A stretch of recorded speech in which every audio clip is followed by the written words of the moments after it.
मोक्षमार्गस्य नेतारं वेत्तारं कर्मभूभृतां ज्ञातारं विश्वतत्त्वानां वन्दे तद्गुणलब्धये।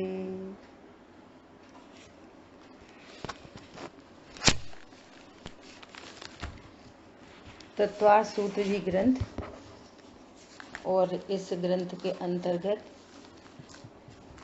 हम लोगों ने अब तक 2 सूत्रों तक चर्चा की।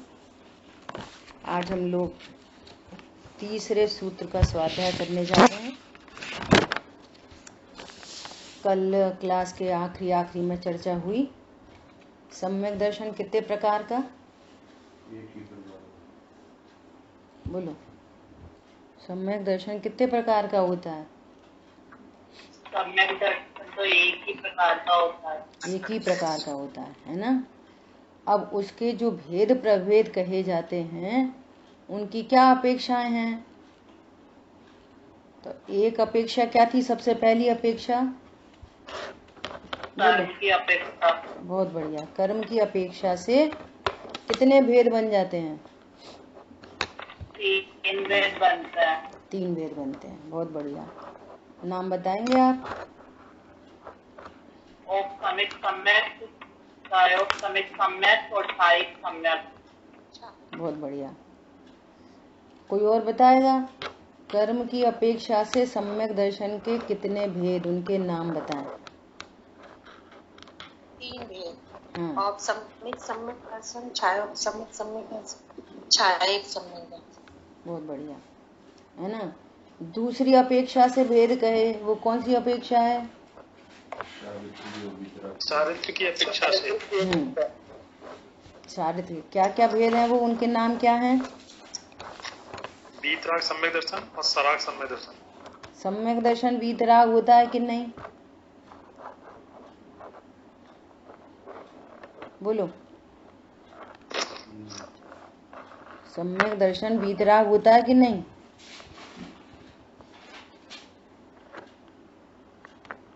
अरे बोलो अजय भैया। नहीं होता है। वीतराग सम्यक दर्शन कहा। सम्यक दर्शन कितने प्रकार का है? एक ही प्रकार का। तो फिर वीतराग सम्यक दर्शन होता है कि नहीं? बोलो। नहीं होता। जब एक ही प्रकार का है तो नहीं होता। फिर चारित्र की पर्याय, वीतरागता तो चारित्र की पर्याय है और राग भी चारित्र की पर्याय है। तो उस चारित्र की पर्याय में सम्यक दर्शन के साथ में कैसी चारित्र की पर्याय है? वीतराग वाली है कि राग वाली है? तो वो सम्यक दर्शन को नाम दे दिया। चारित्र की पर्याय सापेक्ष नाम है, सापेक्ष नाम है। सम्यक दर्शन थोड़ी रागी होता है। सम्यक दर्शन श्रद्धा की पर्याय है। सम्यक दर्शन है। सम्यक दर्शन चारित्र की पर्याय थोड़ी है, और न चारित्र की पर्याय सम्यक दर्शन की पर्याय मिक्स हो जाती है। सो सम्यक दर्शन को वीतरागी और सम्यक दर्शन को रागी बनाएगी। सम्यक दर्शन न्यारी पर्याय है, वीतरागता न्यारी पर्याय। उससे उपचार करके सम्यक दर्शन पे कहा गया है कि ये सम्यक दृष्टि को अभी साथ में राग है कि वीतरागता है। समझ आ गई बात? अब तीसरी अपेक्षा आ रही है, इसलिए अपन इन बात को पक्का कर रहे हैं। कल एंड में भी चर्चा हुई और आज स्टार्टिंग में भी चर्चा हुई। आप कंफ्यूज रहोगे। हाँ कहते तो हैं कि हाँ कहते हैं ना। एक व्यक्ति है, उसने सिर पर टोपी लगाई है, तो क्या बोलेंगे? ओ भैया टोपी वाले भाई साहब। तो भाई साहब टोपी वाले होते हैं क्या? टोपी के संयोग से भाई साहब को टोपी वाले कह रहे हैं। पॉइंट समझ में आया? सम्यक दर्शन तो सम्यक दर्शन है, चारित्र की पर्याय की सापेक्षता में उसके नाम है। क्लियर हो गई कि नहीं हो गई? नहीं और चर्चा करें? बोलो। क्लियर है? अभी देखो, निश्चय सम्यक दर्शन के, देखो टाइटल कितना बढ़िया है, निश्चय सम्यक दर्शन के। हेलो, हाँ जी। एक चीज और बोलो, हम्म। वीतराग सम्यक दर्शन और राग शेष एक ही व्यक्ति को एक ही समय में होते हैं। जैसे कि संतानबंदी के साथ का हुआ हुआ तो सम्यक दर्शन हुआ, लेकिन 3 कसाय चौकी का अंग विद्वान है, इसलिए यहाँ पे नहीं, यहाँ तो सम्यक दर्शन वीतराग और सराग दोनों एक साथ नहीं होते। सम्यक दर्शन तो सम्यक दर्शन होता है। पहले तो ये पक्का करो। हाँ, अब तो आनंदबंदी जो राग है वो खत्म हो गया। हाँ, उतनी वीतराग का हो गया, उस अपेक्षा से उसको वीतराग सम्यक तो कह रहे हैं, है ना, ऐसा। और राग सराग सम्यक तो कहते हैं। ये जीव सराग, ये है तो सम्यक ज्ञानी पर सरागी है। चौथे गुण स्थान में, 5वें गुण स्थान में सरागी है। मुनिराज को चौकड़ी के अभाव की राग सद्भाव का राग है, इसलिए सराग कहलाएगा। हाँ, लेकिन सम्यक दर्शन रागी नहीं होता, न वीतरागी होता। ये समझना है। अब देखो, निश्चय सम्यक दर्शन के उत्पत्ति की अपेक्षा से भेद, ये कैसे उत्पन्न होता है, सम्यक दर्शन कैसे उत्पन्न होता है, तो उत्पत्ति की अपेक्षा से 2 भेद कर रहे हैं।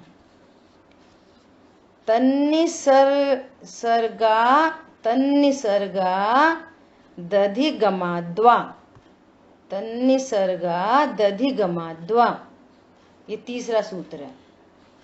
वह सम्यक दर्शन स्वभाव से तथा दूसरे के उपदेश आदि से उत्पन्न होता है। सम्यक दर्शन कैसा उत्पन्न होता है? स्वभाव से तथा दूसरे के उपदेश आदि से। अब इसका क्या अर्थ है वो देखो, टीका में समझेंगे। उत्पत्ति की अपेक्षा से सम्यक दर्शन के 2 भेद हैं, निसर्गज और अधिगमज। निसर्ग मतलब स्वाभाविक, नेचुरल, और अधिगमज मतलब, अधिगम मतलब ज्ञान के उपाय के द्वारा, किसी दूसरे के उपदेश के द्वारा अधिगम किया जाता है। देखो, जो दूसरे के उपदेश आदि के बिना स्वयमेव, अब स्वयमेव कैसे होता है? स्वयमेव कोई अच्छा वाला कोई जीव है और स्वयमेव अचानक से सम्यक दर्शन हो गया, ऐसे सम्यक दर्शन नहीं होता। स्वयमेव का अर्थ ये नहीं है, वो तो जैन कुल में भी नहीं जन्मा और बस ऐसे ही वो जीव है, उसको स्वयमेव सम्यक दर्शन की पर्याय उत्पन्न हो गई। या जैन कुल में भी जन्मा, थोड़ी पूजा पाठ करी और स्वयमेव सम्यक दर्शन की पर्याय उत्पन्न हो गई, ऐसे स्वयमेव नहीं होता। फिर कैसे होता? पूर्व के संस्कार से। कैसे होता है? पूर्व के संस्कार से।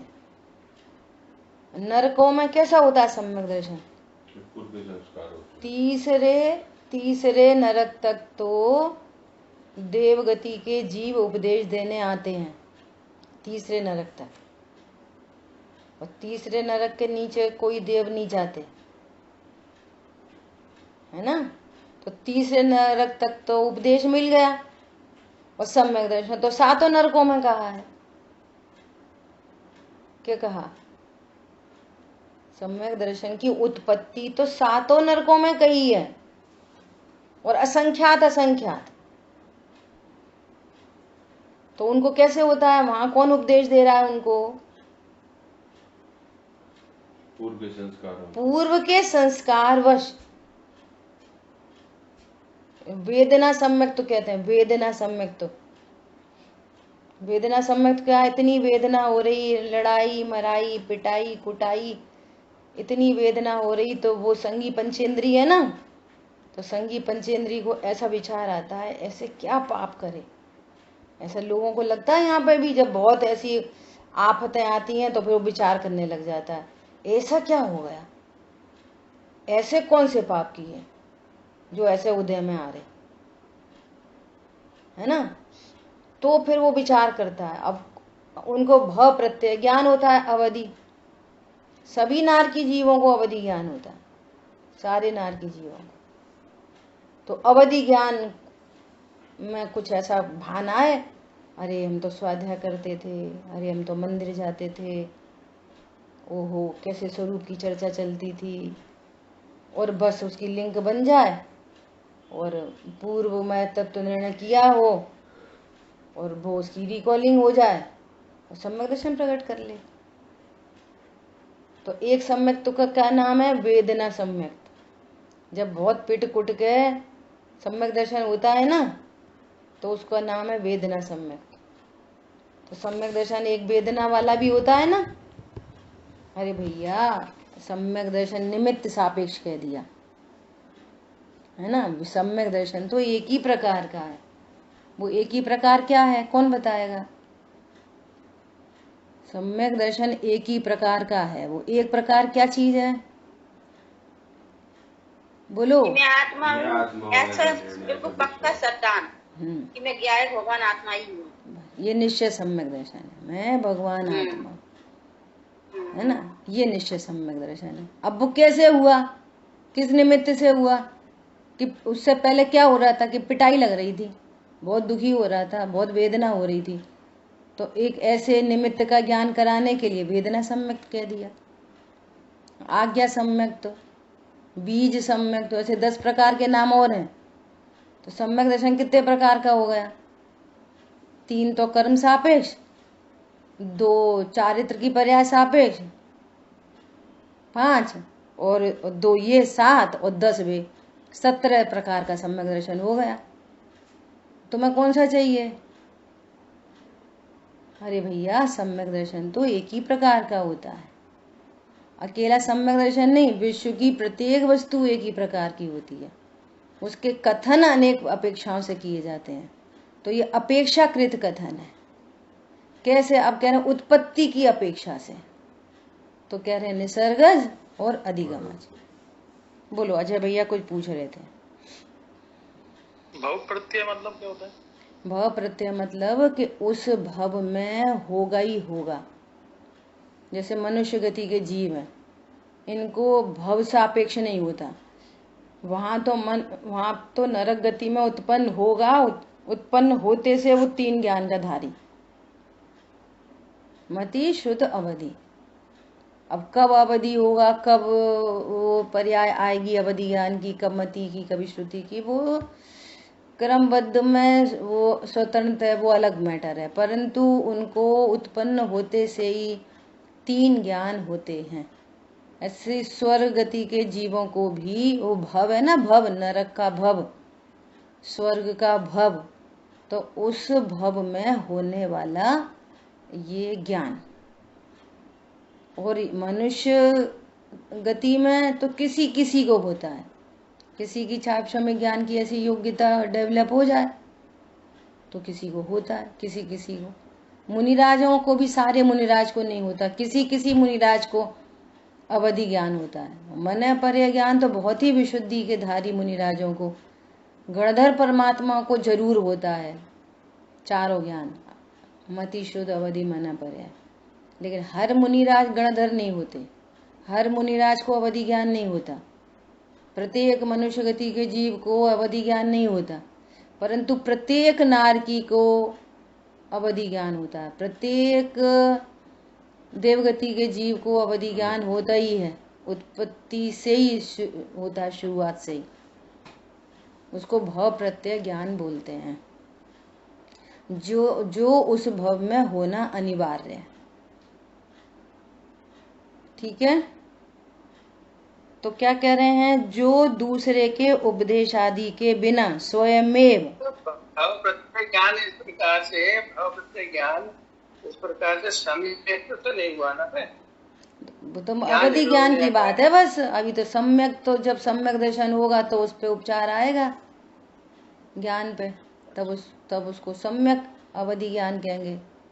अभी तो अवधि ज्ञान सम्यक हुआ क्या? पहले तो वेदना सम्यक हुआ, वेदना में सम्यक का होना है ना, और दूसरा फिर भाव, ये भाव प्रत्येक ज्ञान भाव, उन्हें भाव सम्यक नहीं है। ये ज्ञान की बात चल रही है। भाव प्रत्येक ज्ञान, अवधि ज्ञान अलग चीज है, सम्यक दर्शन अलग चीज है। ठीक है, ऐसा ठीक है। तो अभी क्या कह रहे हैं, जो दूसरे के उपदेश आदि के बिना स्वयं पूर्व संस्कार से उत्पन्न होता है उसे निसर्गज सम्यक दर्शन कहते हैं। अच्छा, देवगति के जीव हैं, तो देवगति के जीव तो वहां से देवगति से आते हैं और समवक्षण में चले जाते हैं। तो समवक्षण में तो देशना सुनते हैं वे तो, है ना। तो देवगति के जीवों को भी वहां भगवान की देशना सुन रहे हैं, गणधर परमात्मा की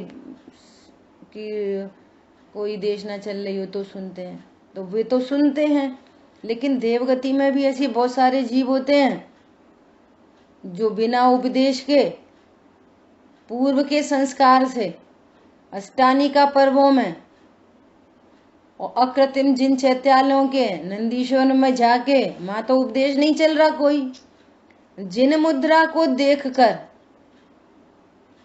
पंडित साहब ने नंदीश्वर दीप की पूजा में लिखा है कि वहां पर सुरगण जाहि और पुरुषार्थी सम्यक तुलहाएं, ऐसा लिखा है कि जो पुरुषार्थी होते हैं सो वे वहां जाकर, वहां तो कोई देशना नहीं चल रही है, लेकिन जिन मुद्रा को देखकर निज मुद्रा याद आ जाती है और सम्यक दर्शन प्रकट कर लेते हैं। इसलिए पता क्या है, इसलिए ये जो जितने भी पर्व हैं उन सब पर्वों में सबसे बड़ा पर्व होता है ये अष्टानिका महापर्व, क्योंकि इन अष्टानिका महापर्वों में बहुत सारे जीव नया सम्यक दर्शन प्रकट करते हैं, बहुत सारे जीव। ये ऐसी विशेषता है अष्टानिका पर्वों की। और अपने यहाँ प्रचलन है इसका 10 लक्षण पर्व का, अपन 10 लक्षण पर्व मनाते हैं, है ना। और अष्टानिका पर्व मनाते हैं, जिन जो मनाते हैं वो तो हर दिन मनाते हैं, उनके सारे दिन वैसे ही होते हैं, लेकिन ये आराधना के विशेष पर्व होते हैं। देखो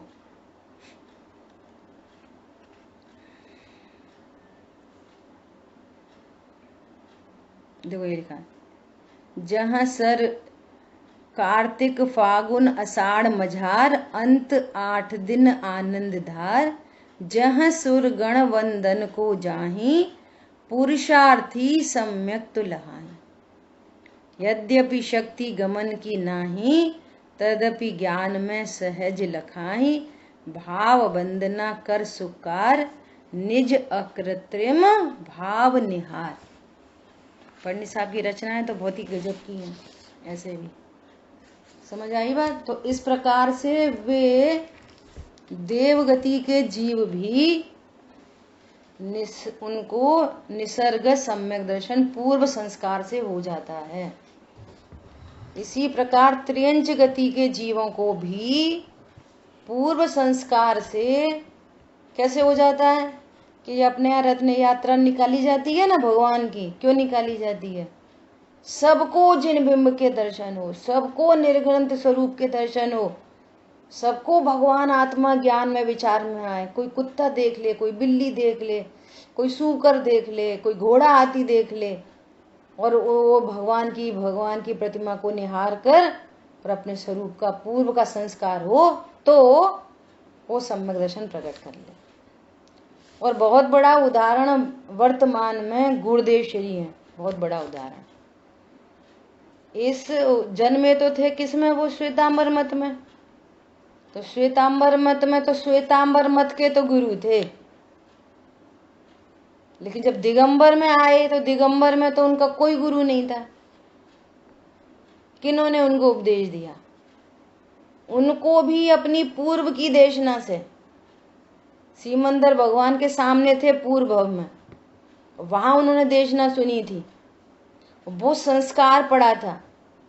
वो किसी कर्म के उदय में श्वेतांबर मत में ग्रहित मिथ्यात्म पैदा हो गए, लेकिन होनार बहुत भली थी, वहां से उचट के आ गए,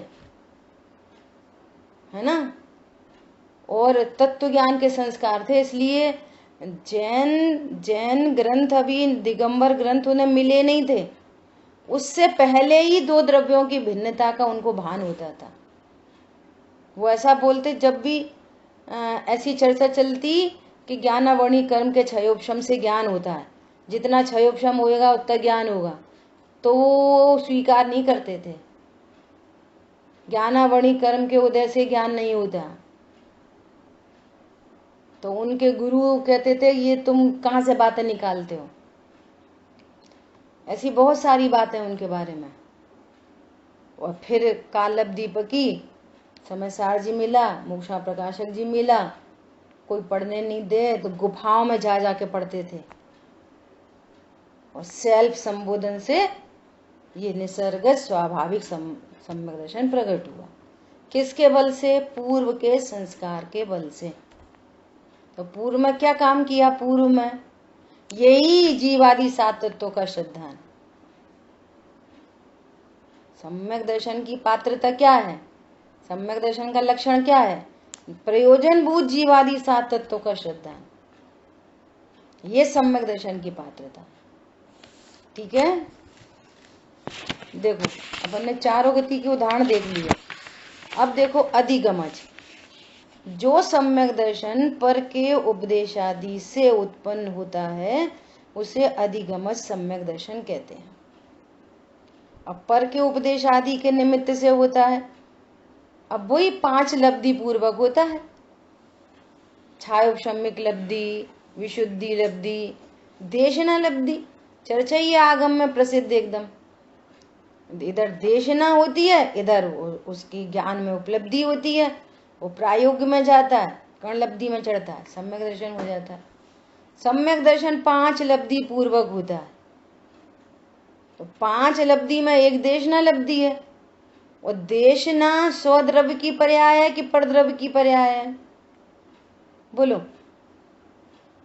देशना परद्रव्य की पर्याय है, देशना परद्रव्य की पर्याय है, लेकिन देशना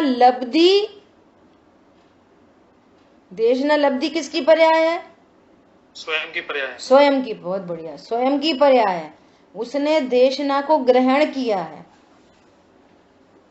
देशना को उसने ग्रहण किया है, तो वो उसका नाम है लब्धि। लब्धि मतलब उपलब्धि कहो, प्राप्ति। देशना की उसको प्राप्ति हुई है। प्राप्ति मतलब उसका भाव भाषण हो रहा है उसको, उसका नाम है लब्धि। और प्रायोग में जाएगा, स्वपर का भेद ज्ञान करेगा, हेगे उपाधि का निर्णय करेगा, ये प्रायोग्य। और फिर उपाधेय वस्तु का निर्णय, और निर्णय पूर्वक कर्ण लब्धि में चढ़ेगा, सम्यक दर्शन लेके ही आएगा। अब कोई कर्ण लब्धि में नहीं चढ़ पाया, प्रायोग्य तक पहुंच गया और मनुष्य आयु छूट गई, तो अन्य किसी गति में चला गया, और फिर उसकी पर्याय में वो पूरी कंडीशंस फुलफिल हुई और सम्यक दर्शन प्रकट कर लिया। चारों गति में कहीं भी संगी पंचेंद्री जाए तो कहीं भी सम्यक दर्शन प्रकट कर सकता है। ठीक है, देखो अब अधिगम का क्या अर्थ है? जिस जीव के सम्यक दर्शन प्रकट होता है उस जीव ने उस समय अथवा पूर्व में सम्यक ज्ञानी आत्मा से उपदेश सुना होता है। उपदिष्ट तत्व का श्रवण, ग्रहण, धारणा होना, विचार होना, उसे देशना लब्धि कहते हैं। लब्धि किसे कहते हैं? तत्व का श्रवण, अकेला श्रवण नहीं, ग्रहण।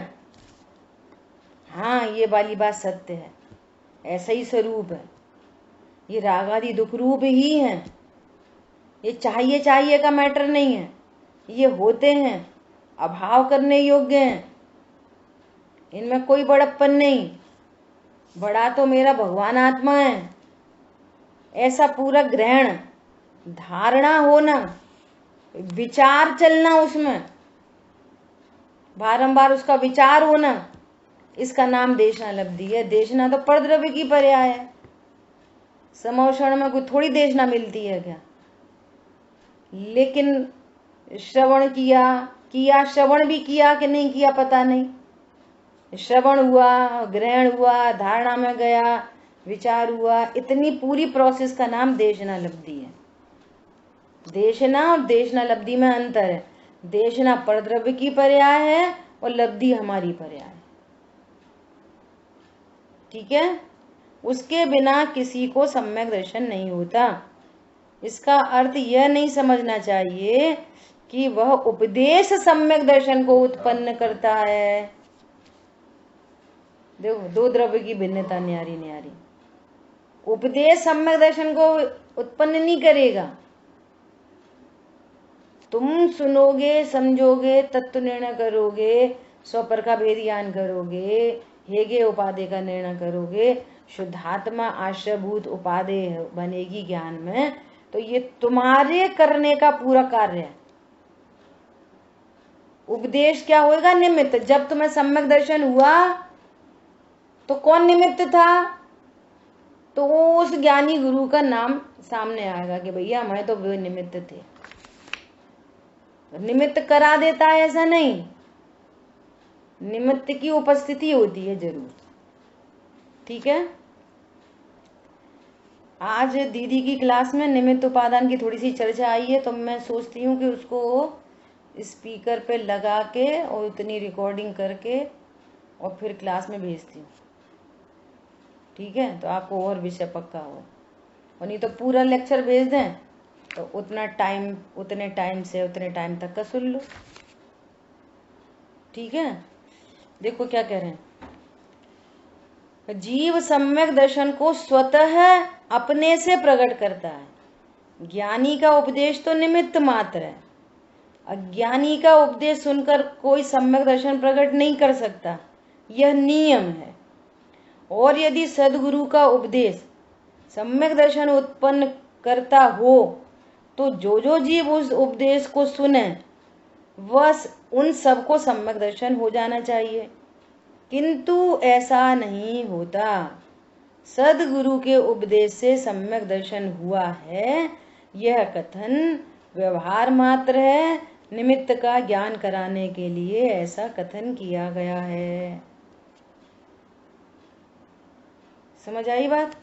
अब देखो, मैं इस बात को मोक्ष मार्ग प्रकाशक जी ग्रंथ के माध्यम से, बहुत अपीलिंग बात है उसमें, थोड़ी सी चर्चा करते हैं।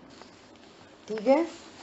मोक्ष मार्ग प्रकाशक जी ग्रंथ है, मेरे पास तो पुराना वाला एडिशन है और इसमें पेज नंबर है 312, 9वां अधिकार है। आगे पीछे भी बहुत सुंदर चर्चा है, समझने जैसी है। आपको सबको स्वाध्याय करना चाहिए। देखो क्या बोल रहे हैं। विचार शक्ति रहित जो एक इंद्रिय आदि हैं, उनके तो उपदेश समझने का ज्ञान ही नहीं है। बोलो, एक इंद्रिय आदि के को तो देशना ही नहीं है, असंगी तक तो। उनमें तो विचार शक्ति करने वाला संगी पंचेंद्रिय मन ही नहीं है, तो वे तो उपाय कैसे करेंगे? पॉइंट समझ में आया? तो इनको तो पूरे एक इंद्री से लेके असंगी पंचेंद्रिय तक के जीवों को साइड कर दो। कितनी राशि हो गई? एक इंद्री से असंगी पंचेंद्रिय तक कितनी राशि हो गई? बोलो। अनंत जीव राशि एक साइड में। विचार करो हम कहाँ पर आ गए, है ना? अब सुनो, अब सुनो। अब उपदेश किसको दिया जाएगा? समझने के लायक कौन है कि संगी पंचेंद्री। अब संगी पंचेंद्री को यहाँ पर 3-4 तरह से कह रहे हैं। अब संगी पंचेंद्री जीव भी यदि तीव्र राग आदि सहित जीवों का उपयोग उपदेश में लगता ही नहीं, उन्हें एक उपदेश दो, 2 दो, 100 दो, 1000 दो, तीव्र कषाई जीवों का उपयोग उपदेश में लगता ही नहीं, टस से मस नहीं होते, हिल नहीं सकते। देखो ये ज्ञान के लेवल की बात है। क्रिया बदल जाएं, क्रियाएं बाहर सुधरी हुई दिखें, लेकिन उपदेश में मन नहीं लगा,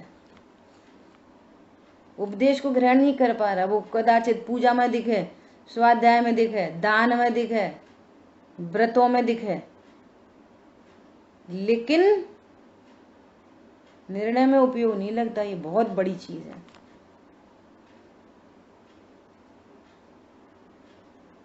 आप विचार करो, विचार करो कि कोई एक ऐसा व्यक्ति है जो रोज सुबह जाके भगवान के अभिषेक करता हो, डेली पूजा भी करता हो, और रात्रि भोजन का त्यागी है, ठीक है,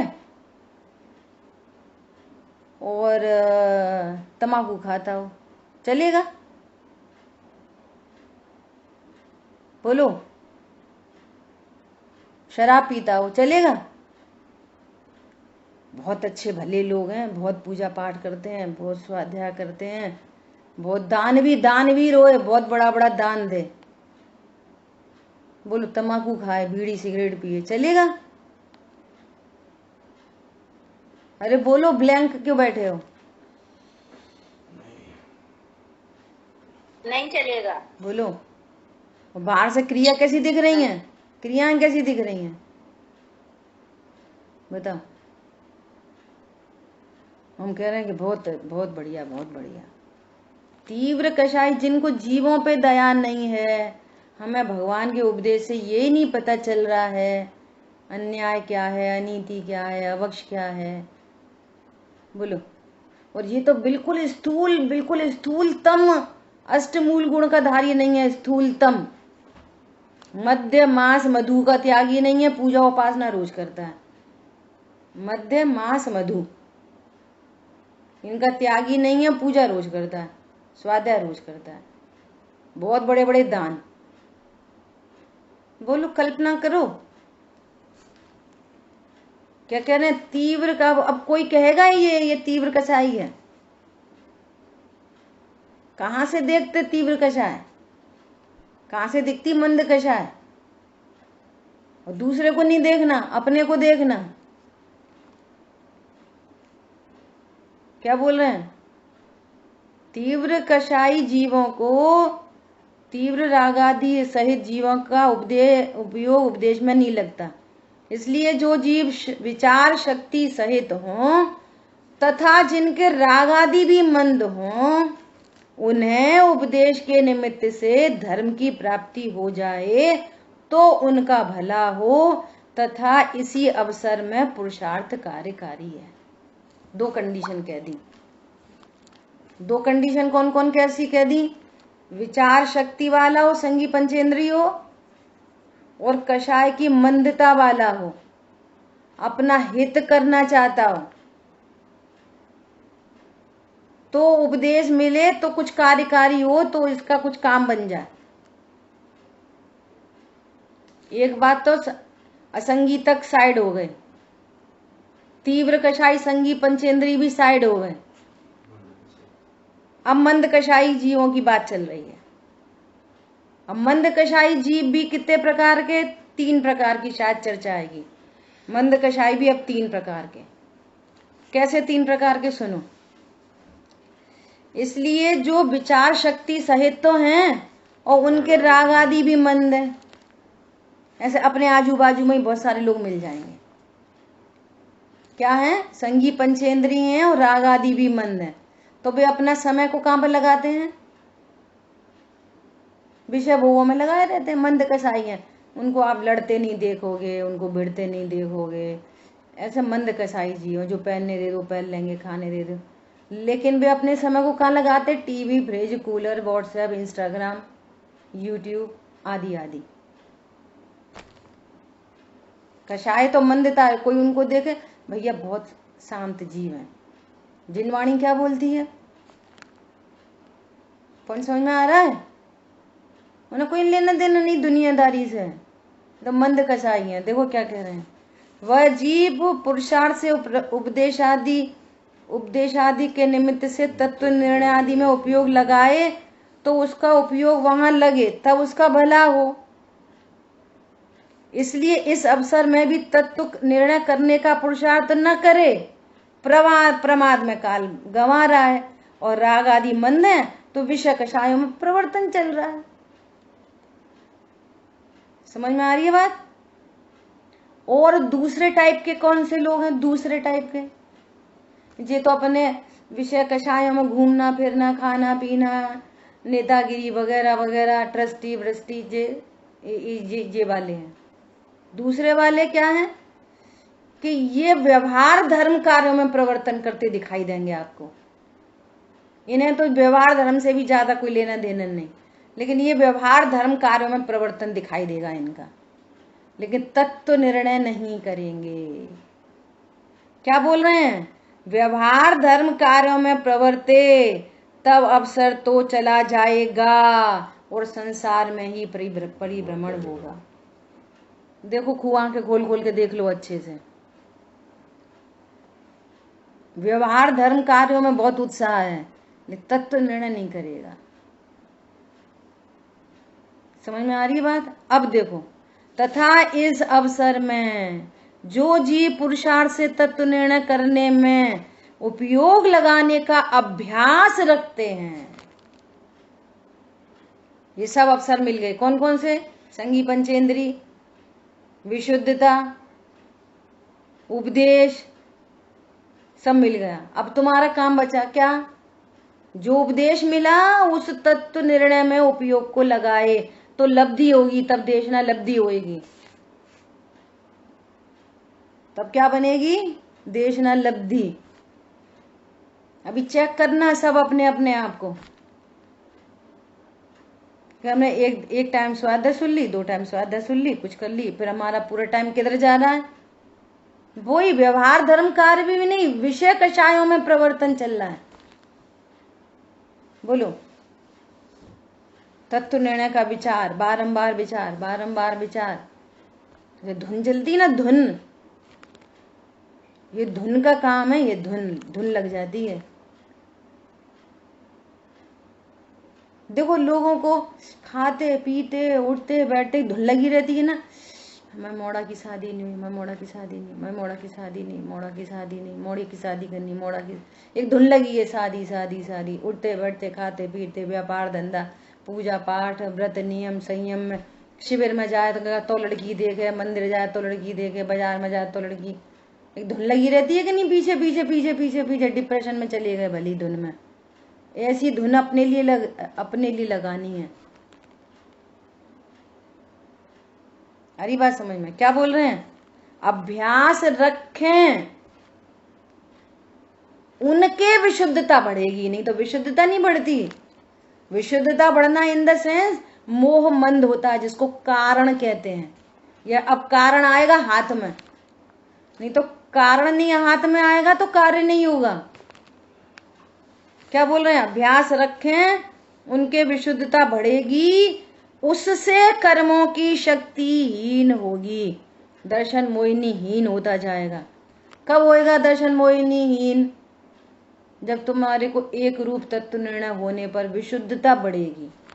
ये कौन सी विशुद्धता है? ये ज्ञान की विशुद्धता है। ये तुम्हारे व्रत नियम बढ़ गए और ज्ञान विशुद्ध नहीं हुआ, अपने को भगवान आत्मा का निर्णय नहीं किया, तो व्रत नियम बढ़ने से विशुद्धता नहीं होती। मिथ्यात्व तो तुम्हें घोर चल रहा है, घोर मिथ्यात्व है, घोर अज्ञानता है।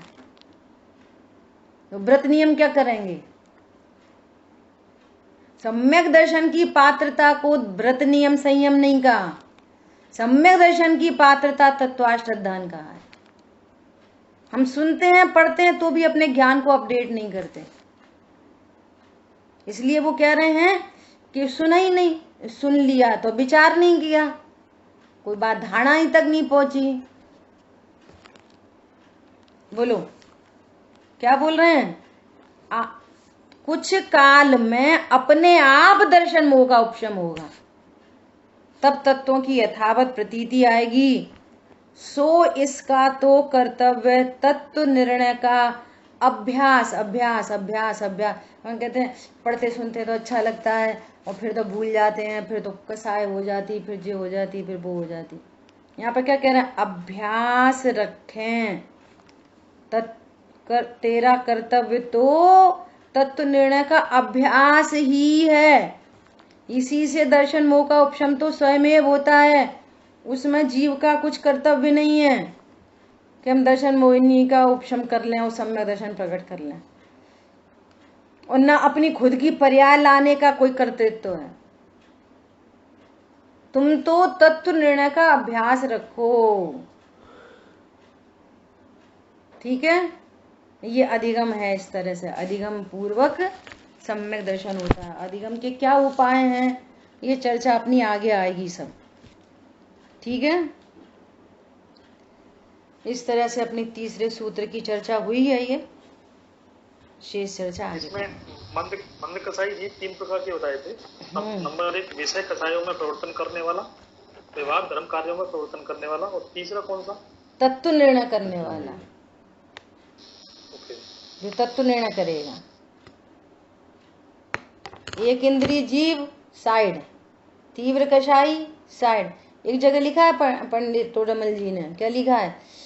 तीव्र कषाई तो कहीं भी उद्यम करे तो वो पाप का ही करता है।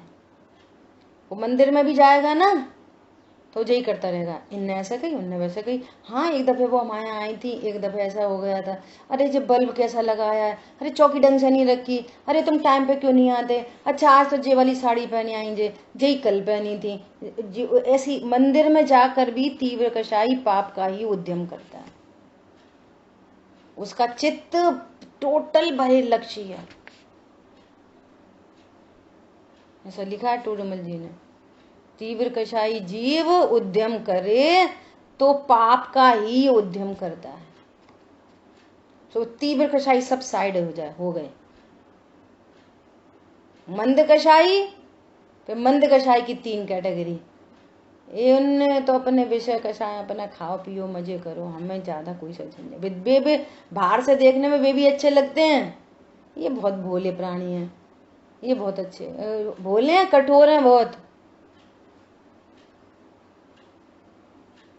पाषाण खंड कह रहे कठोरता त्यागो, बहते हुए झरने कहें धो मिथ्या तुमल। ये कठोर जीव हैं, सरल नहीं है। जो सरलता से जैन कुल में जन्मा और उपदेश मिल रहे हैं, और अब तो उपदेशों की भरमार है ना, और तत्व निर्णय में उपयोग नहीं लगा है।